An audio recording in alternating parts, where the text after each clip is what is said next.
이도윤 아버지, 짧은 단어가 공기 속에 떨어집니다.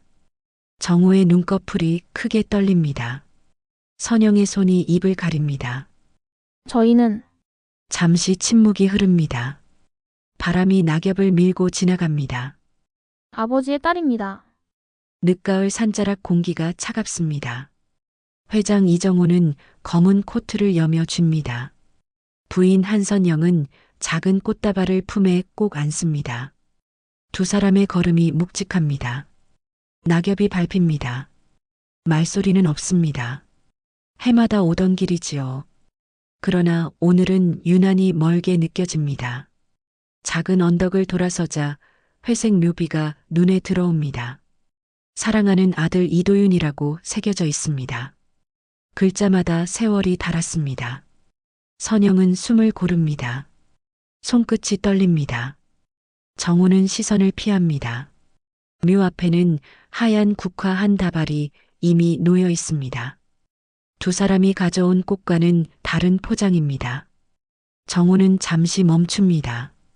누가 다녀갔을까 생각합니다. 가족 말고는 이곳을 아는 사람이 많지 않습니다. 비서는 절대 승낙 없이 움직이지 않습니다. 선영은 낮은 목소리로 말합니다. 여기 벌써 누가 왔다 갔네요. 정호는 짧게 대답합니다. 그래 그렇군. 목소리는 건조합니다.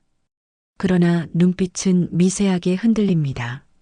두 사람은 조용히 꽃을 내려놓습니다. 향이 섞입니다. 선영은 묘비를 쓰다듬습니다. 도윤아, 어머니 왔어요. 짧은 한마디가 공기 속에 번집니다. 정호는 말없이 묵념합니다. 담은 입술에 힘이 들어갑니다. 그는 재계에서 냉철한 사람으로 통합니다. 숫자에 강하고 결단에 주저가 없습니다. 회사에서는 회장님은 흔들리지 않는다는 말이 돌았습니다. 그러나 이 묘 앞에서는 늘 숨을 길게 삼켰습니다. 드러내지 않았을 뿐이지요. 도윤은 늦게 얻은 외아들이었습니다. 집안의 자랑이었지요. 밝고 예의 바르고 사람의 말을 귀로만 듣지 않았습니다. 상대의 표정을 함께 보았습니다. 어린 시절부터 약한 사람 편에 서려는 습관이 있었습니다. 정호는 그 점이 못마땅했습니다. 사업은 마음으로 하는 게 아니다라고 여러 번 말했지요. 도윤은 웃으면서 알겠어요. 아버지라고 답했지만 그 눈빛은 다른 길을 보고 있었습니다. 선영은 누구보다 그 눈빛을 기억합니다. 따뜻하고 고집스러운 눈. 그 눈을 닮은 사람이 있다면 바로 도윤의 아이겠지요. 그러나 그 이야기는 이 집에서 금기였습니다. 말해선 안 되는 과거였습니다. 선영은 조심스럽게 숨기고 살아왔습니다. 정호의 표정, 회사의 체면, 언론의 시선, 모든 것이 벽이 되었습니다. 건강은 좀 어때요? 선영이 작게 물었습니다. 괜찮다. 이 정도는 별거 아니다. 정호가 짧게 대답합니다. 도윤이 떠난 지 몇 해. 그 사이 정호의 머리는 더 휘어졌습니다. 심장 수술을 한 뒤로 체력이 눈에 띄게 줄었습니다. 그래도 그는 일했습니다. 수십 개의 계열사의 보고를 받았습니다. 투자, 인수, 구조조정, 누구의 부탁에도 휘둘리지 않았습니다. 오직 효율과 숫자였습니다. 하지만 밤이 되면 잠시 눈을 감고 생각했습니다. 그날 내가 말을 조금 다르게 했다면 어땠을까? 누구에게도 말하지 않았지요. 선영은 남편의 옆모습을 봅니다. 굳어있는 턱선, 미간의 주름. 그는 아직도 아들에게 마지막으로 했던 말을 떠올리는 듯합니다. 내가 책임질 수 있겠어? 그 정도 각오는 있나? 차갑게 내리꽂았던 말이지요. 대답을 끝까지 듣지 않았습니다. 그날 이후 모든 대화는 엇갈렸습니다. 그리고 사고 소식이 왔습니다. 그날부터 이 부부의 시간은 조금씩 멈추었습니다. 선영은 묻습니다. 올해는 그냥 지나갈까 했지요. 그래도 와야 할 것 같았어요. 와야지. 여길 안 오면 더 이상 안 버틸 것 같아서. 정우가 낮게 답합니다. 그의 말은 담담하지만 안에 비어있는 구멍이 드러납니다. 그때입니다. 산길 아래에서 조용한 발소리가 들립니다. 두 사람은 동시에 뒤를 돌아보지 않습니다. 애써 무시하려 합니다. 벌초를 온 사람일 수도 있습니다. 그러나 발소리가 멈추는 위치가 묘비 바로 뒤입니다. 숨소리가 가깝습니다. 젊은 사람 냄새, 낯선 향수 냄새가 희미하게 스칩니다. 선영이 천천히 고개를 돌립니다. 순간 눈이 커집니다. 정우도 느리게 돌아봅니다. 두 소녀가 서 있습니다. 검은 코트를 입은 슬림한 체구, 같은 키, 같은 얼굴선, 긴 머리를 단정히 묶었습니다. 둘 다 고개를 숙이고 있습니다. 손에는 하얀 국화 두 송이가 쥐어져 있습니다. 이미 놓인 꽃다발과 같은 포장입니다. 선영의 가슴이 쿵 내려앉습니다. 익숙한 눈매입니다. 아직 눈을 제대로 마주치지 않았는데도 알 수 있습니다. 도윤의 눈과 닮았습니다. 도윤이 웃을 때 반달처럼 휘어지던 그 선. 실례합니다. 한 소녀가 조심스럽게 말합니다. 목소리는 떨립니다. 늦게 인사드려서 죄송합니다. 다른 소녀가 이어 말합니다. 두 사람의 음색이 거의 같습니다. 정우의 손에서 지팡이가 미끄러질 듯 흔들립니다. 여긴 가족만 오는 곳입니다. 그가 말합니다. 목소리가 생각보다 거칠게 나옵니다. 소녀들은 서로를 한번 바라봅니다. 한 소녀가 조용히 고개를 들고 정우를 봅니다. 또렷한 눈동자입니다. 알고 있습니다. 그래서 왔습니다. 그 눈빛은 두려움과 결심이 섞여 있습니다. 숨기지 않으려는 눈입니다. 선영은 숨을 들이켭니다. 혹시 당신들은 말끝을 잇지 못합니다. 목이 메입니다. 소녀들 중 한 명이 묘비를 바라봅니다. 이도윤 아버지. 짧은 단어가 공기 속에 떨어집니다. 정우의 눈꺼풀이 크게 떨립니다. 선영의 손이 입을 가립니다. 저희는 잠시 침묵이 흐릅니다. 바람이 낙엽을 밀고 지나갑니다. 아버지의 딸입니다. 그 말이 끝나는 순간 정우의 시야가 흔들립니다. 무릎이 힘을 잃습니다. 숨이 막힙니다. 수년 동안 붙들고 있던 부정과 침묵이 한꺼번에 부서집니다. 그의 몸이 앞으로 기웁니다. 선영이 급히 부르짖습니다. 여보. 묘비 앞에 세 세대의 시간이 겹칩니다. 숨겨진 이름, 감춰진 아이들, 닫아두었던 진실이 문을 두드리기 시작합니다. 이 만남이 단순한 우연이 아니었음을, 이 순간, 이후 이 집안의 모든 것이 바뀔 것임을 아무도 말하지 않지만 모두가 느끼기 시작합니다. 정우는 바닥에 주저앉은 채 숨을 몰아쉬었습니다. 귓가에 아버지의 딸입니다라는 말이 맴돕니다. 선영이 그의 어깨를 붙잡습니다. 쌍둥이 자매는 한 걸음 뒤로 물러섰습니다. 누구도 먼저 다가가지 못했습니다. 잠시 후 정우는 선영의 부축을 받으며 억지로 자세를 고칩니다. 얼굴이 창백합니다. 그러나 눈빛만은 굳어 있습니다. 일어나지. 사람들이 보면 오해합니다. 그는 낮게 말합니다. 감정이 섞이지 않은 목소리입니다. 선영은 그 말 뒤에 숨은 두려움을 느낍니다. 묘지 언덕 아래 작은 벤치로 자리를 옮겼습니다. 네 사람이 마주 앉습니다. 찬바람이 옷깃 사이로 스며듭니다. 침묵이 길게 이어집니다. 먼저 입을 연 건 정우였습니다. 방금 말 책임질 수 있습니까? 큰 자매가 숨을 들이쉬었다가 내쉽니다. 저희 어머니가 돌아가시기 전에 말씀해 주셨습니다. 아버지 성함과 회사, 이름까지요. 작은 자매가 말합니다. 믿지 않으실 거 알아요. 그래서 편지도 가지고 왔습니다. 흰 봉투가 정우 앞에 놓입니다. 도윤의 필체입니다. 정우는 한눈에 알아봅니다. 손이 미세하게 떨립니다. 그러나 바로 집어들지 않습니다. 가짜 만드는 사람들 세상에 많습니다. 여보 선영이 조용히 부릅니다. 정우는 선영을 보지 않습니다. 유전자 검사는 했습니까? 큰 자매가 입술을 깨뭅니다. 아직 못했습니다. 그럼 먼저 그거부터 하지요. 정우는 단호하게 말합니다. 확인도 안 된 말 함부로 입 밖에 내면 안 됩니다. 그 말은 방어였습니다. 그러나 두 소녀에게는 벽처럼 들립니다. 작은 자매가 고개를 숙입니다. 죄송합니다. 그래도 그분의 묘에는 인사드리고 싶었습니다. 정우는 대답하지 않습니다. 대신 비서에게 전화를 겁니다. 사무실로 돌아가자. 준비 좀 하게. 그날 오후 네 사람은 회사 인근의 작은 회의실에 마주 앉습니다. 창밖으로는 도심 빌딩이 보입니다.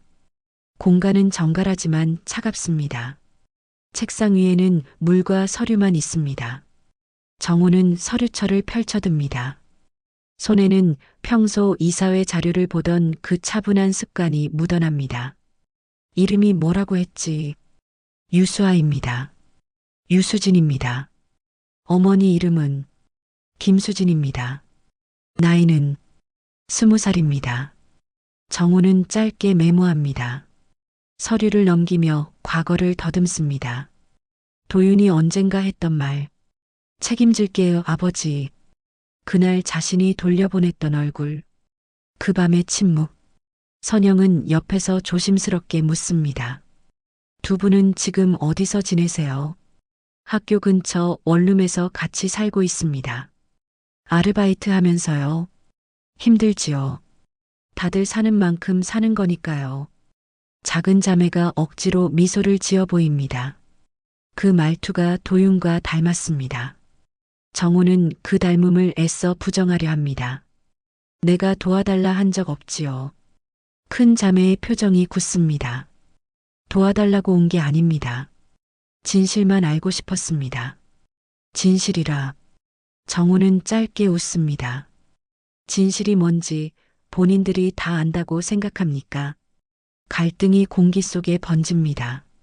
목소리는 높지 않지만 말마다 각이 서 있습니다. 선영은 두 손을 모읍니다. 여보, 애들 말 좀 끝까지 들어보세요. 나는 사실을 확인하자는 겁니다. 정우가 말합니다. 유전자 검사, 필요한 서류, 절차. 그 전까지 이 문제는 밖으로 새어나가선 안 됩니다. 알겠습니까? 큰 자매가 고개를 끄덕입니다. 네. 약속드립니다. 작은 자매도 작게 따라 말합니다. 저희도 원하지 않습니다. 시끄러워지는 거. 정우는 잠시 두 사람을 바라봅니다. 간절함과 경계심이 섞인 눈빛입니다. 그는 내면에서 무언가 끊임없이 저항하는 것을 느낍니다. 아들이 남긴 흔적을 인정하는 순간 과거의 선택들이 잘못이 됨을 인정해야 합니다. 회장의 권위, 아버지의 체면, 집안의 질서, 모든 것이 흔들립니다. 며칠 뒤 조용히 검사가 진행됩니다. 비서와 변호사가 동행합니다. 정우는 직접 가지 않습니다. 결과가 나오는 동안에도 그는 회의실을 오가며 일상을 유지하려 합니다. 그러나 집중이 되지 않습니다. 보고하는 임원들의 얼굴이 겹쳐 보입니다. 서류의 숫자가 눈에 들어오지 않습니다. 밤 집무실에 홀로 남아봉투를 꺼냅니다. 쌍둥이가 가져온 편지입니다. 결국 뜯지 않았던 그것을 다시 손에 쥡니다. 캄캄한 방, 탁상 스탠드 불빛 아래 필체가 또렷합니다. 아버지께 혹시 이 편지를 보신다면. 정우는 그 첫 문장에서 멈춥니다. 더 읽으면 버티기 힘들 것 같습니다.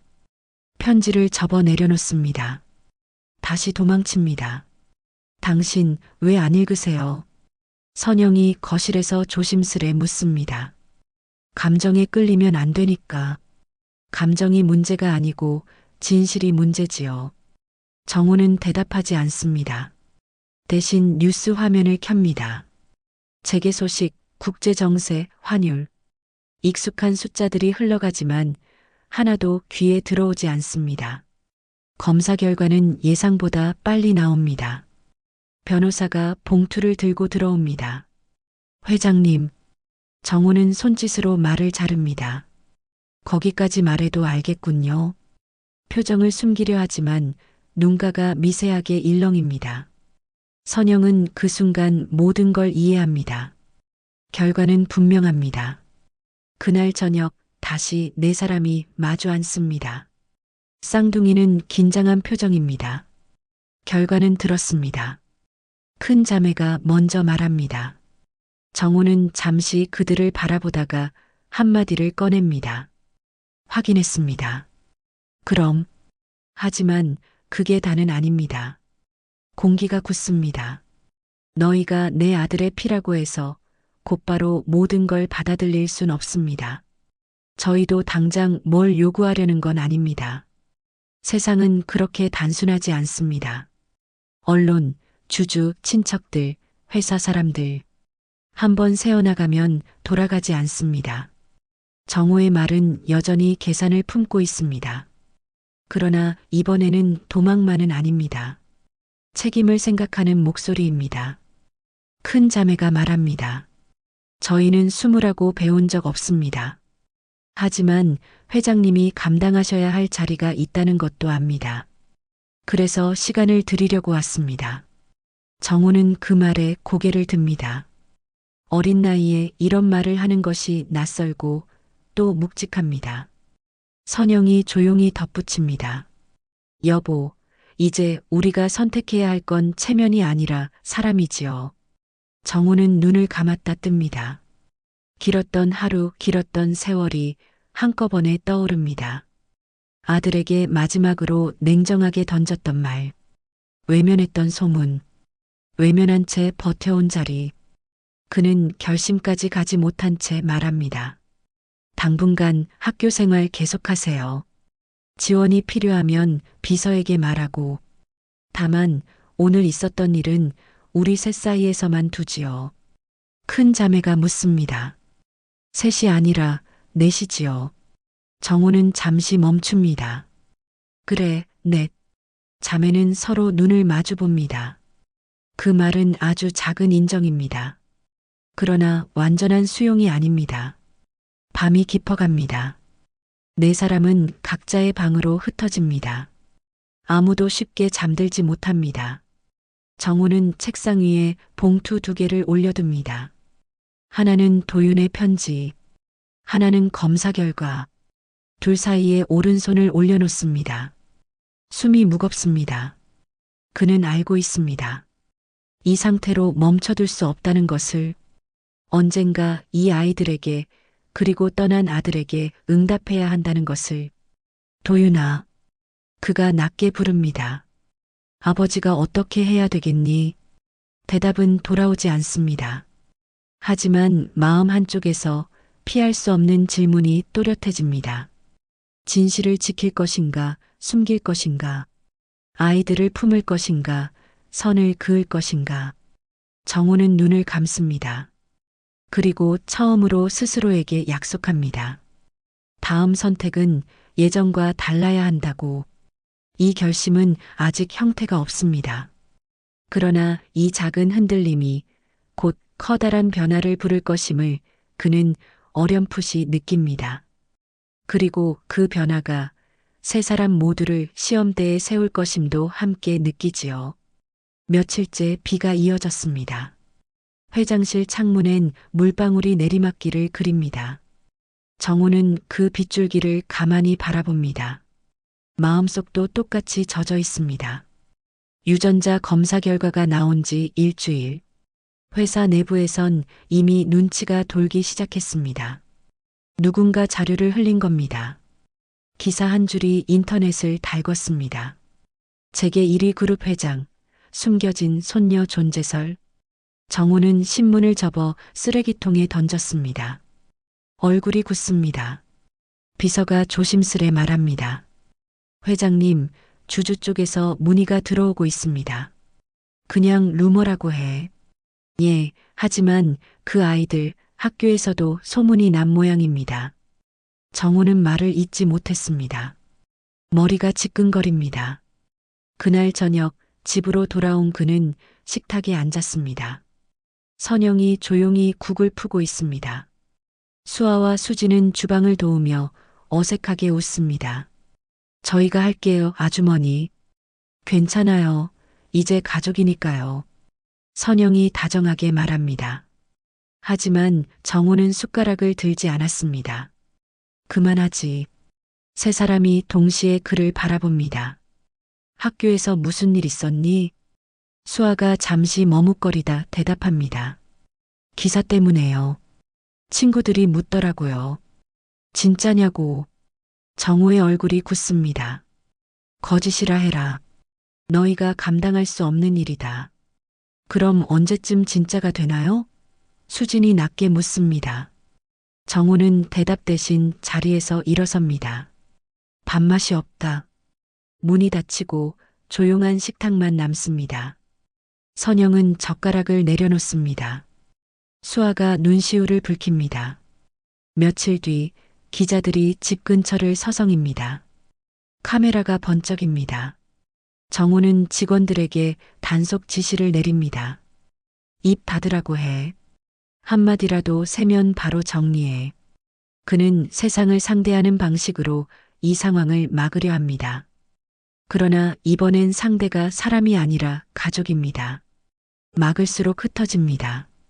밤, 서재 불빛만 켜져 있습니다. 책상 위에는 도윤의 편지, 그리고 신문이 함께 놓여 있습니다. 정호는 손끝으로 글씨를 더듬습니다. 아버지, 사랑은 잘못이 아닙니다. 그 한 문장이 가슴을 찌릅니다. 선영이 들어옵니다.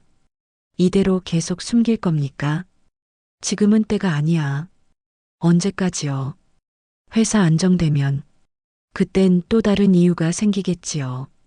선영의 말은 조용하지만 단호합니다. 이 아이들 우리 피입니다. 그걸 외면하면 결국 또 도윤이를 잃는 겁니다. 정호는 눈을 감습니다. 그의 세계가 무너지고 있습니다. 평생 쌓은 이름, 권위, 질서. 그 속에서 진심은 늘 뒷자리였습니다. 그러나 지금 모든 게 반대로 흐릅니다. 그는 자책하듯 중얼거립니다. 내가 만든 세상이 이렇게 나를 삼키는구나. 그날 밤 폭우가 쏟아집니다. 벼락이 언덕을 가릅니다. 정호는 잠에서 깨 창밖을 봅니다. 문득 떠오른 생각에 옷을 챙겨 입습니다. 비를 맞으며 묘지로 향합니다. 손에는 도윤의 편지가 쥐어져 있습니다. 숨이 차오릅니다. 묘 앞에서 그는 무릎을 꿇습니다. 도윤아, 아비가 또 도망쳤다. 비에 젖은 편지를 묘비 위에 올려둡니다. 이제는 내 아이들을 지키겠다. 그의 손이 떨립니다. 눈물이 섞인 빗물이 얼굴을 타고 흐릅니다. 그 순간 누군가 우산을 씌워줍니다. 뒤돌아보니 수아와 수진이 서 있습니다. 두 사람의 눈에도 눈물이 고여 있습니다. 아버지, 저희가 왔어요. 정호는 아무 말도 하지 못합니다. 오랜 시간 억눌렀던 마음이 무너집니다. 세 사람은 빗속에서 서로를 끌어안습니다. 멀리서 번개가 하늘을 가릅니다. 어둠 속에서 한 줄기 희미한 빛이 묘비 위를 스칩니다. 정호는 그 빛을 바라봅니다. 아직 모든 게 끝난 건 아닙니다. 그는 낮게 속삭입니다. 이젠 숨지 않겠다. 이 결심은 작고 조용하지만 오랜 세월 눌러왔던 벽을 무너뜨리는 첫 균열이었습니다. 비는 계속 내리고 세 사람의 그림자가 한데 섞입니다.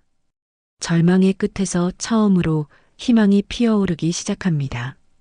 그리고 그 희망이 앞으로 얼마나 많은 상처와 싸움 속에서 자라날지는 아직 아무도 모릅니다. 겨울이 지나고 봄이 왔습니다. 묘지의 흙은 다시 단단히 다져졌고 언덕 아래에는 새싹이 돋았습니다. 정우는 예전처럼 무겁지 않은 걸음으로 그 길을 오릅니다. 그 옆에는 수아와 수진이 천천히 발을 맞춥니다. 이제는 좀 익숙해졌어요. 작은 자매가 조심스럽게 웃습니다. 정우는 고개를 끄덕입니다. 그래. 너희가 와야 여기가 사람 냄새가 나지. 그의 목소리는 여전히 낮지만 그 안엔 온기가 깃들어 있습니다. 그날 이후 정우는 달라졌습니다. 회사에서도 집에서도 그는 침묵 대신 대화를 선택했습니다. 사무실 문을 열고 직원에게 먼저 인사하는 날이 늘었고 식탁에서 수아와 수진에게 오늘은 학교 어땠니라고 묻기 시작했습니다. 작은 변화였지만 그게 모두에게는 기적이었습니다. 선영은 밤마다 부엌 창가에 서서 그 모습을 바라보며 조용히 미소를 지었습니다. 이제야 가족 같아요. 정우는 회사에서도 과거의 방식을 조금씩 바꿨습니다. 이익보다 사람을 먼저 보는 경영, 오랜 직원들의 의견을 듣는 회의, 그리고 신입사원 교육의 윤리와 책임이라는 새 과목을 넣었습니다. 가족을 잃고서야 알았습니다. 숫자보다 마음이 먼저입니다. 그는 임원회의에서 그렇게 말했습니다. 수아와 수지는 학교 생활에 조금씩 적응했습니다. 하지만 여전히 회장의 손녀라는 말이 따라붙었습니다. 그럴 때마다 정우는 말했습니다. 그런 말에 흔들리지 마라. 너희는 누구의 그림자가 아니라 도윤의 딸이자 나의 손녀다. 그 말에 두 소녀는 고개를 들었습니다. 어느 날 학교 발표회에 초대장을 받았습니다.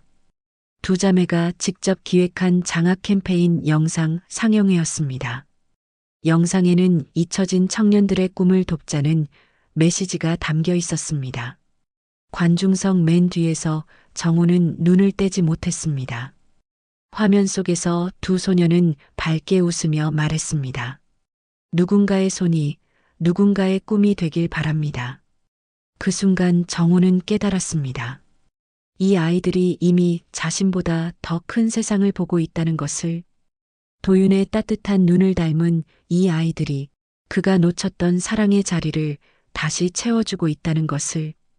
행사가 끝나고 세 사람은 운동장을 함께 걸었습니다.